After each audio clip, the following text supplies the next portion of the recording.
आंबेडे 70च्या श्रवण बर्वे खून प्रकरणात बापूय देवीदास बर्वे, भाऊ उदय बर्वे आणि तिसरो दुबावीत वासुदेव ओझरेकार हांची न्यायालयीन बंदखण आणि 14 दिसांनी वाडयल्या. श्रवण बर्वे खून प्रकरणात हे तिगूय जाण मुख्य दुबावीत आसात. खुनाचो तपास अजूनय सुरू आसा.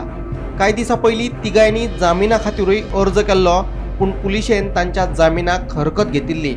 श्रवण बर्वे खून प्रकरणात हे तिगूय जाण मुख्य दुबावीत आसात. तांचो तपास अजूनय पुराय जाल्लो ना, ताका लागून तांकां जामीन दिवचो न्हू अशी मागणी पुलिशेन कोर्टा कडेन केल्ली.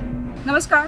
आंबेडे नगरगाव 70 हांगातले श्रवण बर्वे ह्याचो खून आसा ह्यो 15 एप्रिलाक जाल्लो आणि तेज्या नंतर तांकां तिगा जाणांक ह्या संशयीत दुबावीत म्हणून तांकां अरेस्ट केलेले. हातून तेजो स्वताचो बापूय देवीदास बर्वे, तसोच तेजो भाव उदय बर्वे आणि तेंचो शेजारी वासुदेव बर्वे हेंकां तिगा जाणांक अरेस्ट करून पयलीं 10 दिसाचो तांकां रिमांड दिल्लो. तेजे मागीर जी पुलीस कस्टडी मेळिल्ली आणि तेज्या नंतर तांकां रिमांड सोंपल्या नंतर डायरेक्ट तांकां वाळपे न्यायालयान तांकां 10 दिसाचो ज्युडिशियल कस्टडी दिल्ली कोलवाळे हांगासर आणि आज तांकां वाळपे न्यायालयान हजर केले आसता. परत तांकां 14 दिसाची ज्युडिशियल कस्टडी ही फावयल्ली आसा.